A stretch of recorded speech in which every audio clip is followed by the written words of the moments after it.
Thrill, the question is this. Currently, there is a large post in the Oculus Quest subreddit, I don't think anyone missed it, with many criticisms of VR YouTubers.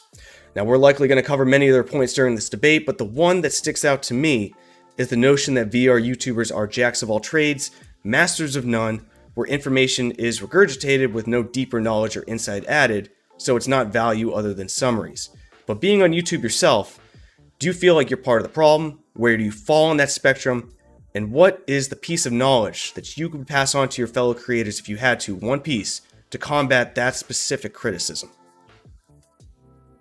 Right. So there's this whole notion that, which I read every single comment in this Reddit thread. And there's this notion that we are a jack of all trades, and we don't, but that's actually giving us a compliment in my opinion.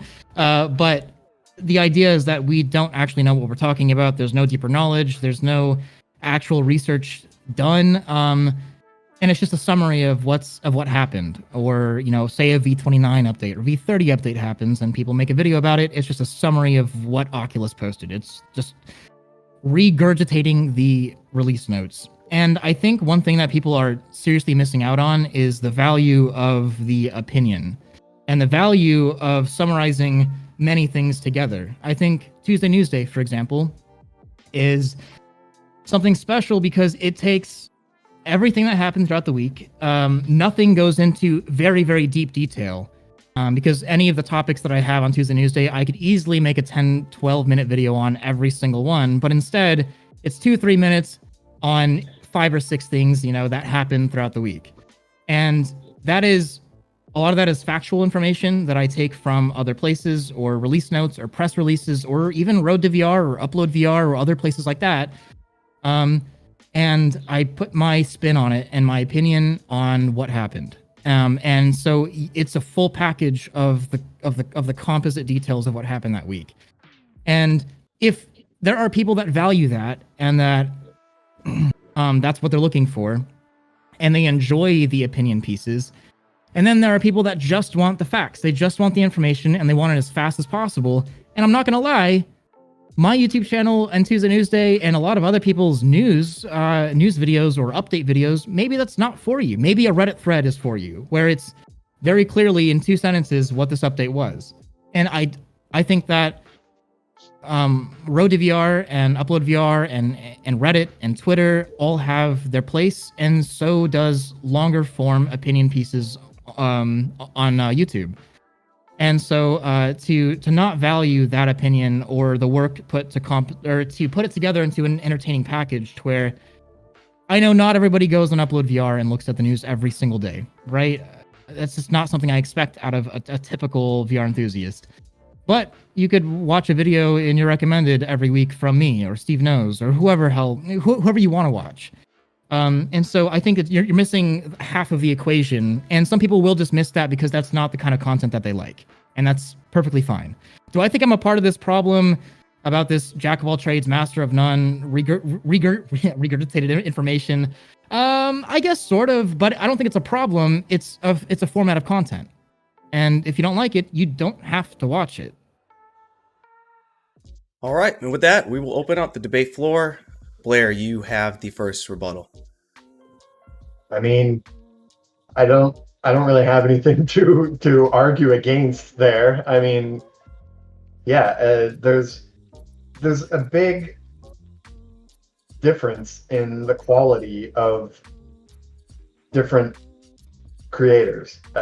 So to say that, or to even compare something like what Thrill does to what, maybe just a smaller YouTuber does versus what somebody that just posts Let's Plays, like they're all completely different. And like I don't see a problem with like Thrill's format in particular.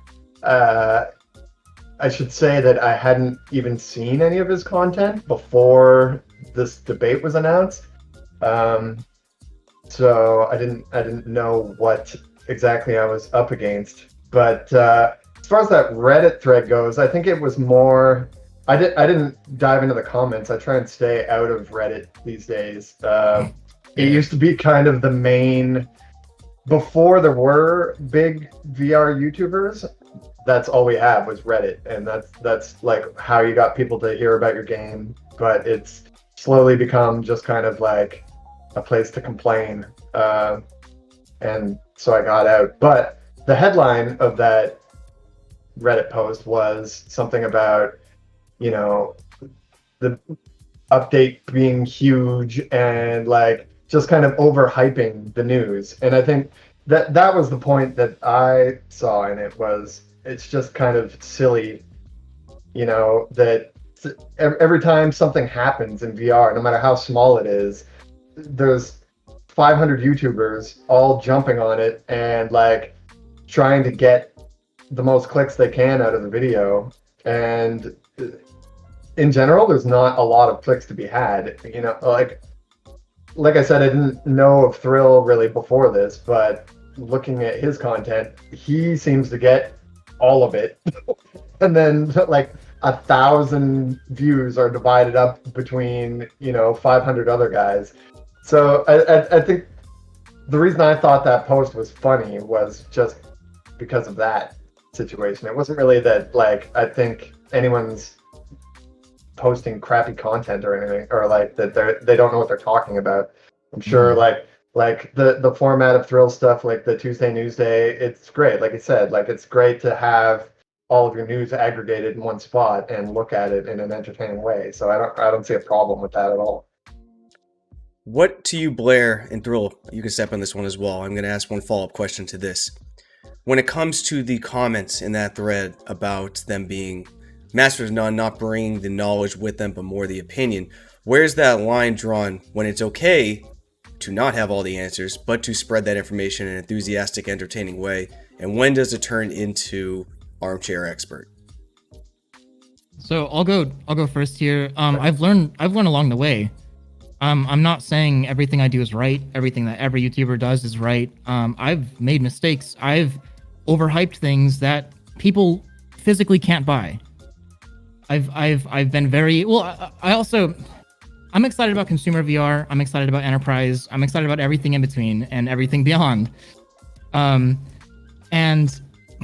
I've learned along the way that as fun as it is to hype something up and you get the views and you get the excitement and people are so pumped, everything falls on its face really fast whenever you start talking about a new headset coming out that's enterprise only, that is great, costs $2,000, and I'm saying in my title, this headset is incredible, amazing. Doesn't matter, yeah, it's still fun news, but like, I think that this whole hype train thing is view-driven hype trains.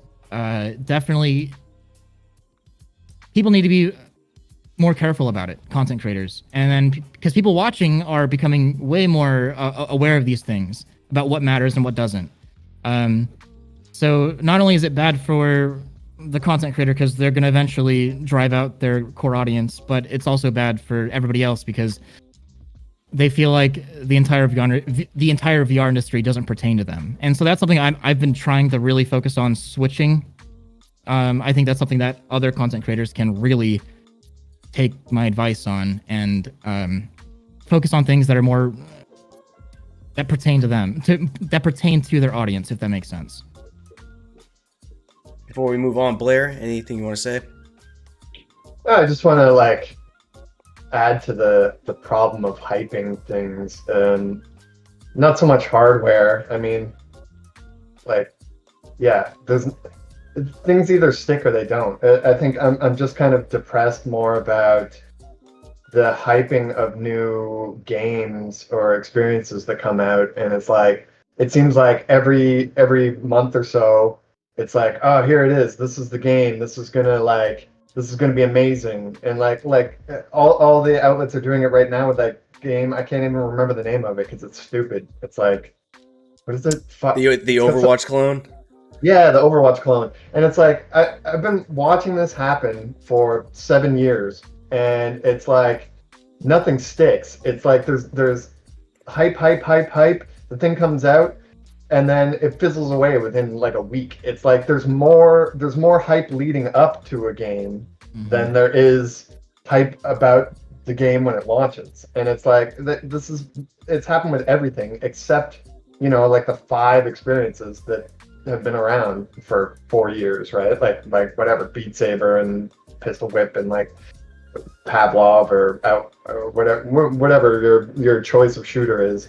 But like, yeah, the hype is not it I don't know, it just gets annoying after a long time, It's like, yeah, I know, okay, it's gonna be the next big thing. This is what's gonna sell the headsets, and then it's like as soon as it launches, it dies like a week later. I don't hear anything about it because everyone's done their 20-minute video on the content and they're done with it.